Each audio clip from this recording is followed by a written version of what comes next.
अस्सलाम वालेकुम फ्रेंड्स, क्या हाल है। उम्मीद करते हैं कि आप ठीक होंगे। फ्रेंड्स, आज की इस वीडियो में हम डिस्कस करने जा रहे हैं फिजिक्स के पोर्शन को। प्रीवियस सेक्शन में हमने डिस्कस किया था बायोलॉजी और केमिस्ट्री के पोर्शन को। अब नेक्स्ट सेशन में हम फिजिक्स के पोर्शन को डिस्कस करने जा रहे हैं। चलिए स्टार्ट करते हैं हम अपनी इस वीडियो को बिना टाइम वेस्ट किए। तो सबसे पहले अगर फिजिक्स के पोर्शन के फर्स्ट क्वेश्चन यानी कि एमडी के टेस्ट के क्वेश्चन नंबर 125 को देख लें। उसमें ये पूछ रहा है कि Ohm's law is applicable only when temperature remains constant. जब टेम्परेचर कांस्टेंट होता है तो हमारे पास जो ये ग्राफ होता है वो भी स्ट्रेट आता है, तो इसलिए ओहम्स लॉ इसको फॉलो करेगा। ठीक है, तो इसका जो करेक्ट ऑप्शन होगा सी कांस्टेंट।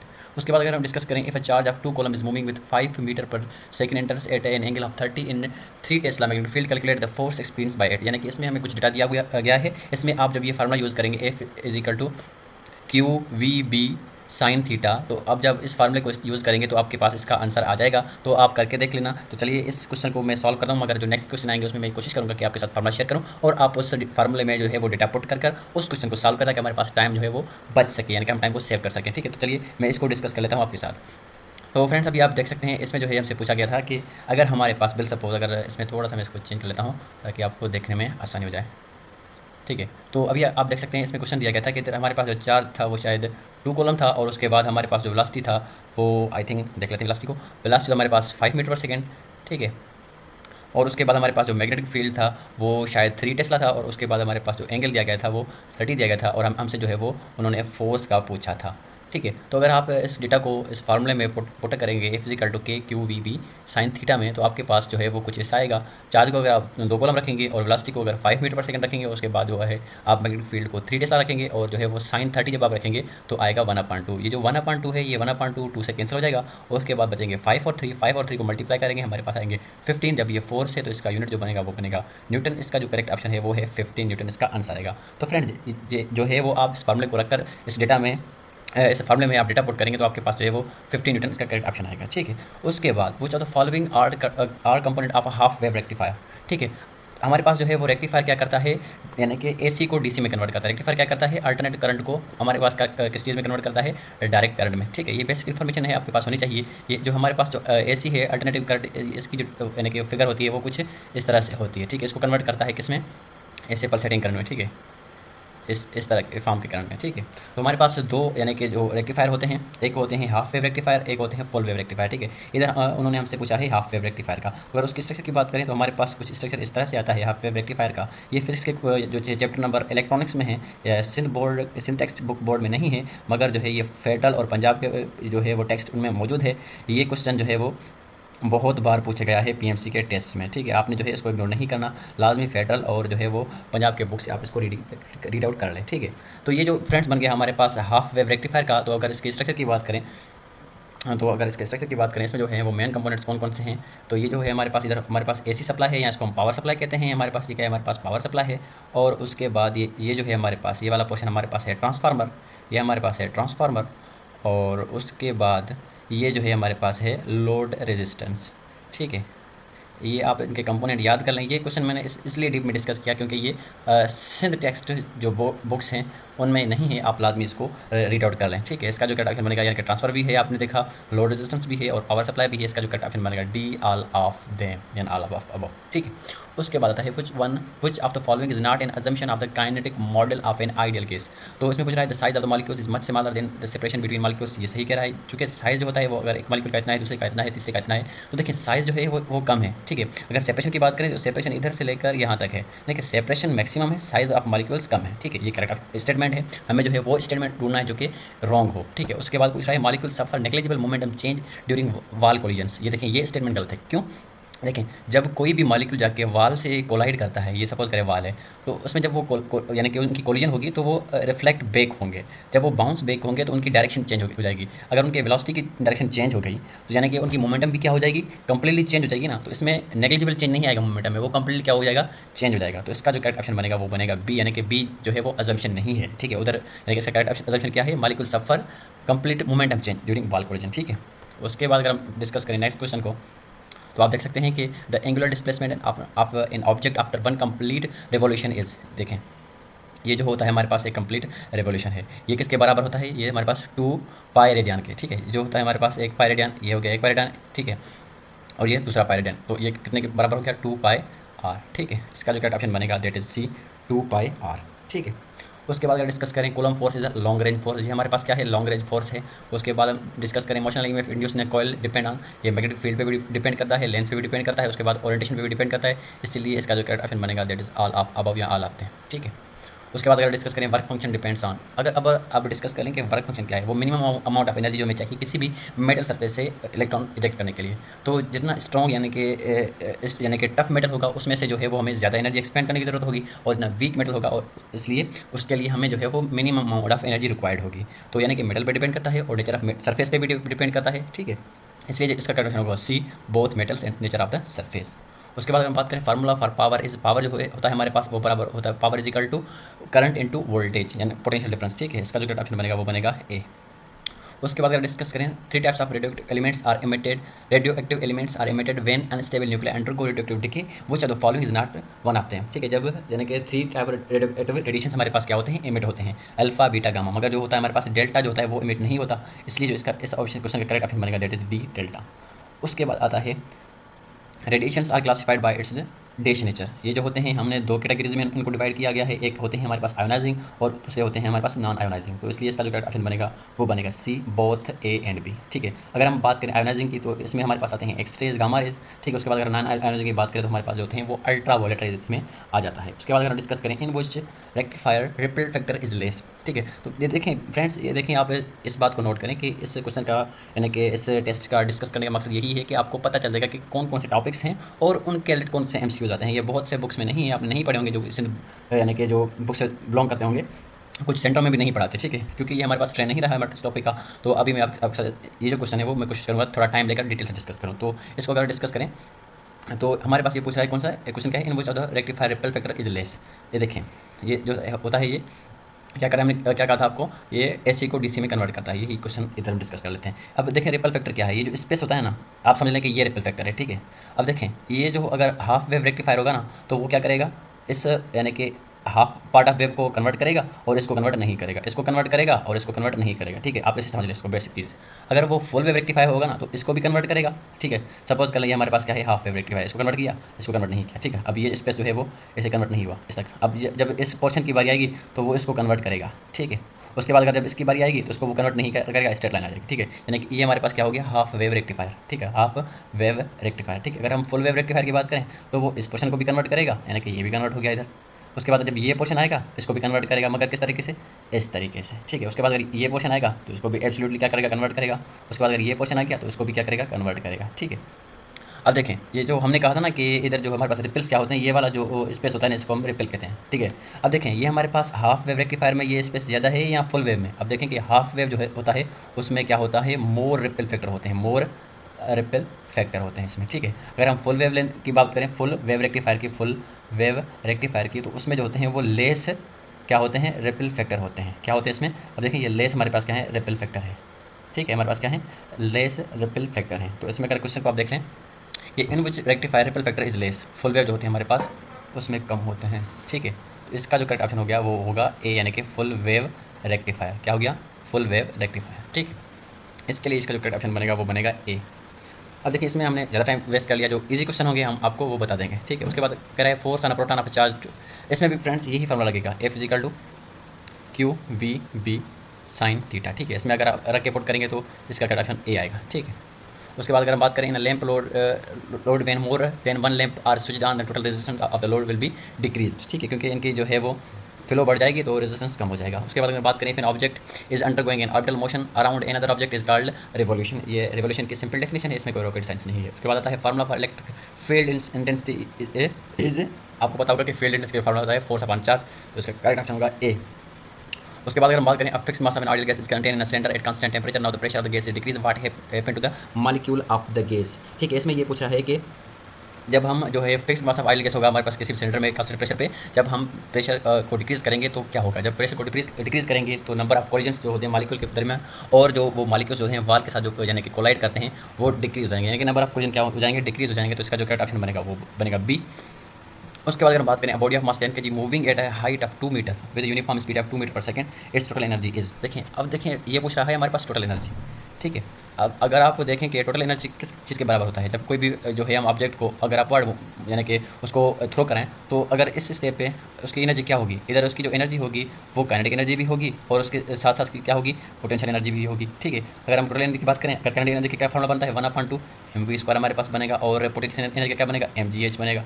ठीक है, अगर आप इसको रख कर जब इसको सॉल्व करेंगे तो आपके पास कोई ना कोई आंसर आएगा। तो आप वो आंसर हमें जो है वो कमेंट सेक्शन में बताएं कि आपके पास कौन सा आंसर आ रहा था क्वेश्चन नंबर 142 का। ठीक है, आप ये फॉर्मूला रखकर पुट करेंगे तो आपके पास आंसर आ जाएगा। ये डेटा जो है वो आपको गिवन है। मास जो है आपके पास जो है वो 10 kg है और उसके बाद जो है वो हाइट यानी कि एच आपके पास 2 मीटर है। उसके बाद जो है स्पीड आपके पास यानी कि वेलोसिटी जो है आपके पास 2 मीटर पर सेकंड है और आपने जो है वो एनर्जी बतानी है। आप इस फार्मूले में रखकर जो है वो एनर्जी यानी कि कंप्लीट एनर्जी आप बता सकते हैं। ठीक है, तो इसका लाजमी आप करेक्ट ऑप्शन हमें कमेंट सेक्शन में बता दें। उसके बाद आता है electric field lines due to a positive charge are. अब देखें, ये जो होता है पॉजिटिव चार्ज, उसके अराउंड जो भी फील्ड होता है वो क्या होता है, यानी कि वो रेडियली आउटवर्ड होते हैं। ये क्या होते हैं, रेडियली आउटवर्ड होते हैं। ठीक है, अगर जब नेगेटिव की बात करेंगे तो वो क्या होंगे, रेडियली इनवर्ड होंगे। ठीक है, ये एक simple electric line of force की क्या है, प्रॉपर्टी है। तो radially away from the charge. ठीक है, ये जो हमारे पास चार्ज है उसके अवे हैं। ठीक है, करेक्ट ऑप्शन डी है। The source of X-ray generation is copper. ठीक है, जो कॉपर है वो एक्सरे को क्या करते हैं, जनरेट करते हैं। ठीक है, उसके बाद हमारे पास क्वेश्चन आता है विच of the following is not a unit of power. जो हमारे पास ये होता है ना, यानी कि वाट आवर यानी किलो वाट आवर यानी मेगा वाट आवर, ये हमारे पास जो वाट आवर होता है ये यानी कि पावर का यूनिट नहीं है। ठीक है, यानी कि ये किसका है, पावर इंटू टाइम आ जाता है। ठीक है, उसके बाद अगर डिस्कस करें which radiation is used in smoke detection. जो हमारे पास स्मोक डिटेक्शन के लिए हम कौन सा रेडिएशन इस्तेमाल करते हैं, तो अल्फ़ा रेडिएशन जो होते हैं वो हम उनको इस्तेमाल करते हैं। ये लास्ट वाले चैप्टर में लिखे हुए हैं। उसके बाद आता है step up transfer have the dash turns in secondary coils. जो हमारे पास स्टेप अप ट्रांसफर होते हैं उनमें जो है यानी कि सेकेंडरी कॉइल होता है उसमें ज़्यादा नंबर ऑफ टर्न्स होते हैं। देखें ना, अगर हम ट्रांसफार्मर को बनाने की कोशिश करें तो यानी कि ये सपोज़ करें ये स्टेप अप ट्रांसफार्मर है, तो इसमें जो है ये प्राइमरी कॉइल है और ये क्या है, जहाँ हमारे पास सेकेंडरी कॉइल है। तो देखें, ये प्राइमरी कॉइल में अगर 1 2 3 4 नंबर टर्न्स हैं तो 1 2 3 4 5 6 यानी कि 4 से ज़्यादा होंगे। तो ये हमारे पास कौन सा हो गया, स्टेप अप ट्रांसफार्मर। यानी ये प्राइमरी यानी कॉइल है, ये सेकेंडरी कॉइल है। तो यानी कि प्राइमरी कॉइल में नंबर ऑफ टर्न्स कम होंगे तो सेकेंडरी कॉइल होगा हमारे पास, उधर नंबर ऑफ टर्न्स ज़्यादा होंगे। ये सिंपल क्वेश्चन था, इसको भी हमने जो है वो आपके साथ थोड़ा डिटेल में भी डिस्कस कर लिया। तो इसका जो करेक्ट ऑप्शन बनेगा ए यानी कि मोर। उसके बाद आता है in Young's double slit experiment fringes are very close to each other, how can we increase the distance between the fringes. ठीक है, ये भी एक ईजी क्वेश्चन है। इसमें पूछ रहा है अगर यंग डबल स्लिट की अगर हम जो है वो बना लें तो इसमें जो होते हैं वो 2 स्लिट होते हैं यानी कि 2 होल होते हैं। इधर जो है हम लाइट को ऑन कर देते हैं तो जैसे लाइट की रोशनी इधर जाती है तो इससे पास होकर इधर हमारे पास क्या होती है, स्क्रीन होती है, जहाँ पर क्या बनते हैं, इधर फ्रिंजेस बनते हैं। क्या बनते हैं, इधर फ्रिंजेस बनते हैं। ठीक है, तो देखें ये इंटरफेरेंस हो गया, इधर से जाएंगे। तो अगर आप देखें तो इसकी हम थोड़ी सी ड्राइंग बना लेते हैं ताकि आपको कॉन्सेप्ट क्लियर हो जाए। ठीक है, अब देखें इधर ये जो ये बन गया फ्रेंज, ये बन गया फ्रेंज, ये बन गया फ्रेंज, ये बन गया फ्रेंज। ठीक है, ये हमारे पास क्या बन गया, स्क्रीन पे फ्रेंज बन गए।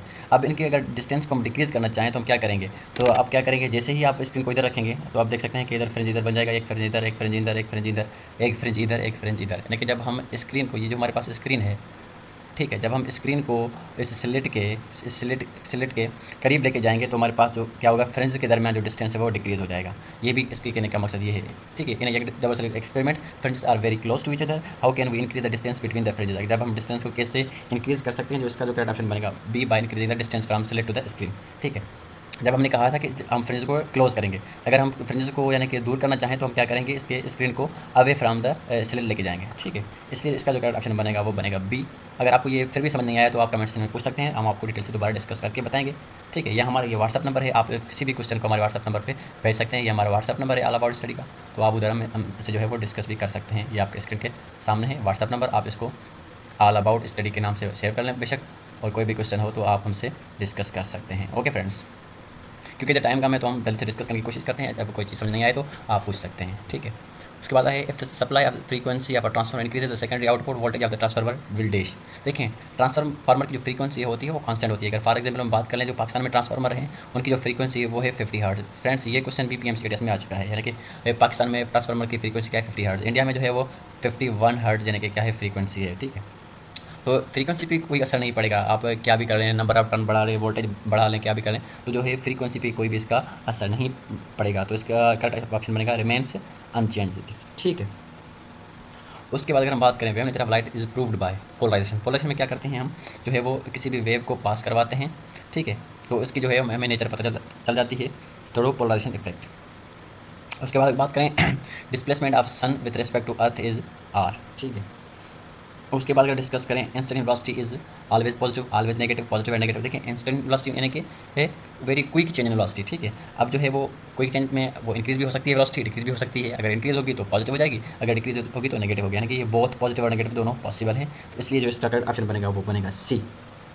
उसके बाद अगर हम डिस्कस करें if rotating body is moving anti clockwise the direction of its angular velocity is, इसकी जो एंगुलर वेलोसिटी की डायरेक्शन होगी वो परपेंडिकुलर होगी किससे, रेडियस से और लीनियर वेलोसिटी से, ठीक है। टुवर्ड सेंटर नहीं होगा, अलोंग द लीनियर वेलोसिटी नहीं होगा, अवे फ्रॉम द सेंटर नहीं होगा, perpendicular to the both the radius and the linear velocity. उसके बाद अगर हम बात करें if two force 5 newton and 50 newton are working on a body in opposite direction, if body displaced by 5 metre in direction of net force what will be the work done, ठीक है।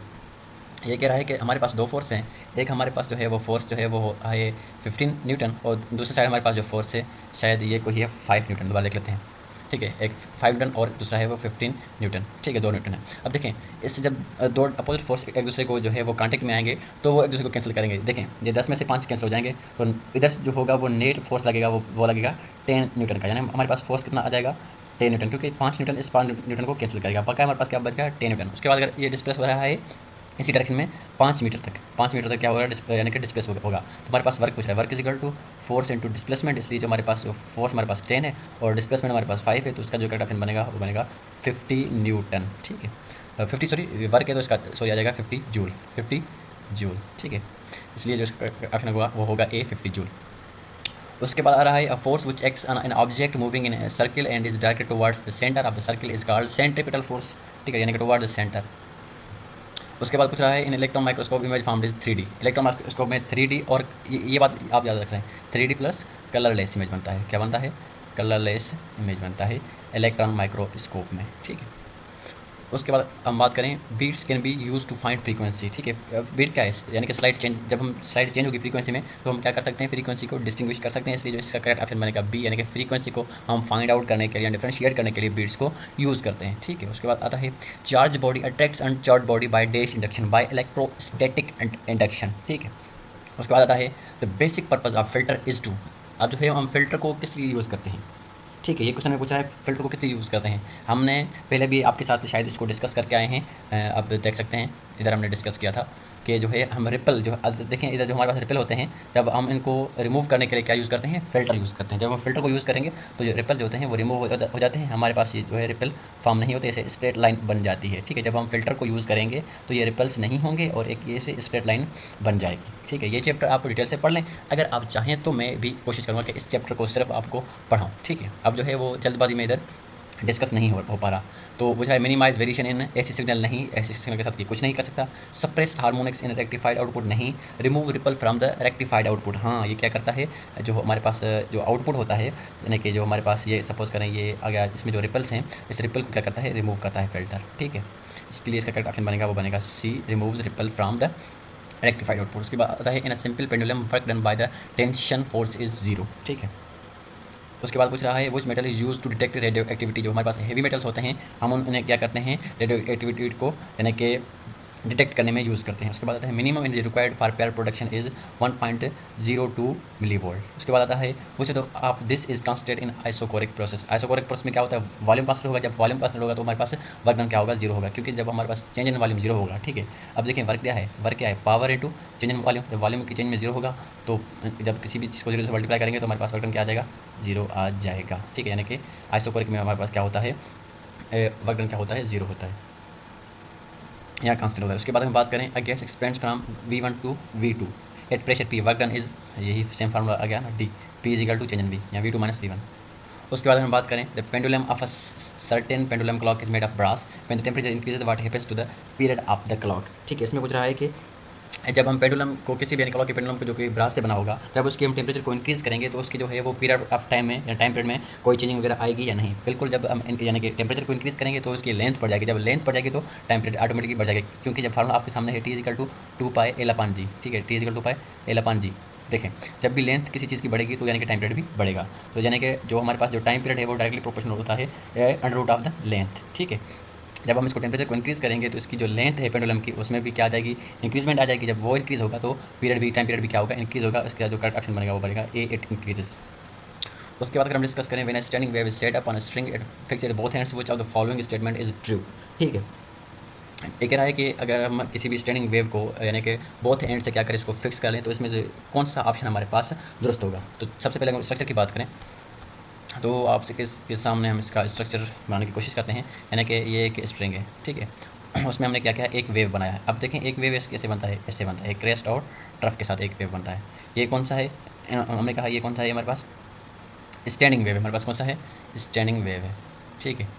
जब अगर हम बात करें तो ये बोथ एंड से क्या है, ये हमारे पास फिक्स्ड है। तो देखें कि क्वेश्चन में क्या चीज़ पूछ रहा है कि कौन सा स्टेटमेंट 2 है, sum of the number of antinode and the number of nodes is always even, यानी कि वो क्या होगी, इवन होगी। नहीं, देखें ये कि हम एक नोड है, 2 नोड हो गया और 30, यानी कि नोड हमारे पास कितने हो गए, 3। ये तो इवन नहीं, ये ओड है, तो यानी कि पहला ऑप्शन जो होगा वो हमारे पास इनकरेक्ट होगा, ठीक है। उसके बाद हम बात करें wavelength is equal to length string, नहीं, ये वेवलेंथ की डेफिनेशन नहीं है। उसके बाद बात करें shape of the string at any state shows the symmetry about the mid point of the string. हाँ देखें, ये जो इसकी जो स्ट्रिंग होती है वो अब कहीं से भी इसको पल करें तो वो क्या करेगी, आपको सिमेट्री शो करेगी। तो इसका जो करेक्ट ऑप्शन बनेगा वो बनेगा सी। फ्रीक्वेंसी जो है नंबर ऑफ नोड नहीं, ये बी किसका करेक्ट ऑप्शन नहीं है, पर इसका करेक्ट ऑप्शन बनेगा वो बनेगा सी। उसके बाद आता है in a stationary wave the distance between a node and constitute antinode is. ठीक है, अगर हम स्टेशनरी यानी कि बात करें, सपोज करें हम एक वेव को बना लेते हैं इधर, तो अभी आप देख सकते हैं यानी कि ये नोड से लेकर एंटी नोड तक, ये तो हो गया एक पूरा वेव हो गया ना। इसके 4 पार्ट्स बना लें आप, ठीक है, 1 2 3 4, ठीक है। यानी कि नोड से लेकर एंटी नोड तक कितना होगा, एक पार्ट है ना, या फोर्थ पार्ट का एक पार्ट है, तो ये क्या होगा 1/4 या क्वार्टर पार्ट, ठीक है। इसका जो करेक्ट आंसर होगा क्वार्टर ऑफ द वेवलेंथ यानी कि फोर्थ पार्ट। उसके बाद है विच of the following case if any requires the greatest amount of heat in the each case of the following material same, ठीक है। अब देखें इसमें कौन सा फार्मूला लगेगा, आप इस फार्मूला को पुट करके देखें, Q इज इक्वल टू सी और एम चेंज इन टी, ठीक है। हमें जो है वो हीट मालूम करनी है कि जो कौन सा जो है वो सबसे ज़्यादा हीट को रिक्वायर करेगा, ठीक है। जबकि मटेरियल सेम, जब मटेरियल सेम होगा तो हमारे पास जो है स्पेसिफिक हीट जो हमारे पास क्या रहेगा, कांस्टेंट रहेगा। सपोज करें मटेरियल सेम है तो हम मान लेते हैं कि जो स्पेसिफिक हीट कैपेसिटी की क्या है वो 1 के बराबर है, ठीक है। अगर हम इसको सॉल्व करने की कोशिश करें फर्स्ट वन को, तो क्यू को आप रखेंगे सी की जगह 1 रखेंगे और मास कितना है इसका 1.5 और उसको मल्टीप्लाई करेंगे टेम्परेचर के साथ 7 है, तो आपके पास आंसर आएगा 10.5 जॉल, ठीक है। उसके बाद हम दूसरे यानी कि बात करें तो हमारे पास क्या आएगा, इसका जो है वो स्पेसिफिक हीट क्या है 1 है, उसको मल्टीप्लाई करेंगे किसके साथ, और 3 जो है इसका मास है और उसको मल्टीप्लाई करेंगे इसका टेम्परेचर क्या है 3.5 है।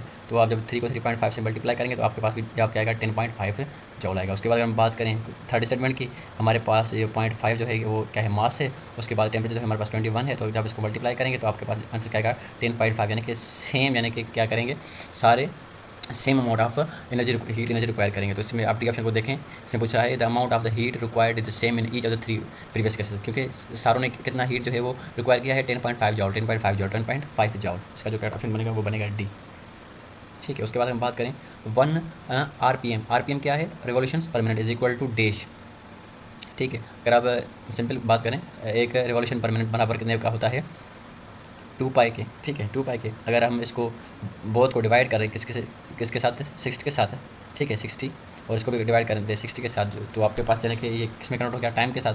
तो जब आप इसको डिवाइड करेंगे 60 के साथ और ये इधर रखेंगे हम मिनट्स और इसको हम रखेंगे सेकंड्स, ठीक है। हमारे पास 1 मिनट में कितने 60 सेकंड होते हैं। जब आप 2 पाई को यानी कि अगर 2, ठीक है सॉरी 2 × 3.142, जब इसको आप डिवाइड करेंगे 60 के साथ जो भी आपका आंसर आएगा तो आपका जो है वो करेक्ट ऑप्शन होगा। तो बरल इसमें जो है इन्होंने गलती से ऑप्शन लिख दिया है, शायद इसके ही बराबर है, तो इसमें आप क्वेश्चन में डी ऑप्शन करेक्ट है क्योंकि तकरीबन ये सेम होते हैं। अगर आप करके देखेंगे तो आपके पास भी यही ऑप्शन आएगा, ठीक है। उसके बाद आते हैं the interference of green photon to red photon will cause. देखें इंटरफेरेंस के लिए हमारे पास क्या होनी चाहिए, सेम फ्रीक्वेंसी होनी चाहिए, ठीक है, सेम वेवलेंथ। जब ये इनकी अलग अलग फ्रीक्वेंसी है तो ये इंटरफेयर नहीं करेंगे, कोई भी इफेक्ट नहीं होगा, इसलिए करेक्ट ऑप्शन बनेगा डी, नो इफेक्ट। उसके बाद बात करें if displacement is equal to 5 metre and time is equal 10 second, average velocity is equal to, ये बहुत आसान है, डिस्प्लेसमेंट अपॉन टाइम ईजी है। डिस्प्लेसमेंट आपके पास कितना है 15 मीटर है, टाइम क्या है आपके पास 10 सेकंड है। अगर इसको 0 को हटाएंगे पॉइंट इधर जाएगा तो 1.5 मीटर पर सेकंड आपके पास करेक्ट ऑप्शन आ जाएगा, जो कि आपका बी ऑप्शन है। उसके बाद अगर हम बात करें magnetic flux maximum and angle is, आपको पता होगा कि मैग्नेटिक फ्लक्स यानी कि जब जो है वो जो मैग्नेटिक लाइन फील्ड और सरफेस एरिया जो आपस में क्या होते हैं जब पैरेलल होते हैं यानी कि 0 डिग्री होता है, तो उधर हमारे पास होता है वो फ्लक्स क्या होता है मैक्सिमम होता है। इसलिए इसका जो करेक्ट ऑप्शन बनेगा वो बनेगा ए, यानी कि 0 डिग्री, या इसको हम पैरेलल भी कह सकते हैं, ठीक है। तो उसके बाद हम डिस्कस करें क्वेश्चन नंबर 173 को। उसमें पूछा है 10 complete waves pass through a point in 2 seconds if the wavelength is 20 centimetre, what is the speed of the wave. आपको जो है वो एक सिंपल फार्मूला यूज़ करना है, जिसको हम इसे लिखते हैं wavelength is equal to V upon F, ठीक है, वेलोसिटी अपॉन फ्रीक्वेंसी। जब आप फ्रीक्वेंसी को फाइंड करने के लिए क्या करेंगे, 10 वेव्स हैं, ठीक है, 10 कंप्लीट वेव्स हैं, कितने सेकंड में पास हो रहे हैं, 2 सेकंड्स में। जब उसको 2 से डिवाइड करेंगे तो आपके पास आ जाएगा 5, यानी कि 5 आपके हर्ट्ज़ का आपके पास फ्रीक्वेंसी है। उसके बाद आपको आपने जो है वेलोसिटी फाइंड करनी है, और उसके बाद जो है आपके पास जो है वो वेवलेंथ कितनी दी हुई है, वो 20 सेंटीमीटर आपके पास जो है वो वेवलेंथ दी हुई है। तो जब आप इसको 20 सेंटीमीटर को मीटर में कन्वर्ट करेंगे तो ये हो जाएगा 0.2 मीटर हो जाएगा, ठीक है। जब आपके पास जो है वो वेलोसिटी फाइंड करनी है तो आप velocity is equal to wavelength into frequency. आपके पास जो है वो वेवलेंथ 0.2 है, ठीक है। चलो इधर डिस्कस कर लेते हैं इसको, ठीक है। इस साइड जो है हम कोशिश करते हैं इसको डिस्कस करें। देखिए ये एक बेसिक फॉर्मूला होता है ना हमारे पास, lambda is equal to V upon F, ठीक है। हमें वेलोसिटी मालूम करनी है तो V is equal to lambda into F, ठीक है। जबकि हमारे पास लैम्डा जो है वो 0.2 मीटर है, और उसके बाद जो है हमारे पास फ्रीक्वेंसी जो है वो 5 हर्ट्ज़ है। जब आप इसको 5 को मल्टीप्लाई करेंगे 2 के साथ तो आपके पास आएगा 1 मीटर पर सेकेंड, ठीक है। इसका जो करेक्ट ऑप्शन होगा 1 मीटर पर सेकेंड, ठीक है, यानी कि ए इसका करेक्ट ऑप्शन है। तो फ्रेंड्स हमने तकरीबन 50 क्वेश्चन डिस्कस कर लिए। अब जो ये रिमेनिंग बाकी क्वेश्चन है वो आप देख लें, आपके स्क्रीन के सामने है। ये फिजिक्स के क्वेश्चन है, आप इनको डिस्कस करके ये आपके असाइनमेंट है। ये क्वेश्चन नंबर 174 से लेकर जो भी ये क्वेश्चन है 175, और उसके बाद जो है वो 176, 177, 178, 179 और 180 तक ये आप के असाइनमेंट है। आप इनको केयरफुली देख लें, और बड़े काइंडली जो है वो आप कमेंट सेशन में हमें लाजमी इनके की बताया करें, ताकि हमें पता चले कि आप भी प्रैक्टिस कर रहे हैं और जो है हमारी मेहनत रायगा नहीं जा रही, ठीक है। आप इनको लाजमी देख लें और इनके हमें लाजमी जो है वो कमेंट सेशन में शेयर कर लें। ओके फ्रेंड्स, अगर आपको ये हमारी वीडियो पसंद आती है तो लाजमी लाइक करें और साथ साथ अपने दोस्तों को शेयर करें और हमारे इस चैनल को सब्सक्राइब करें। ओके फ्रेंड्स, टेक केयर, अल्लाह हाफिज़।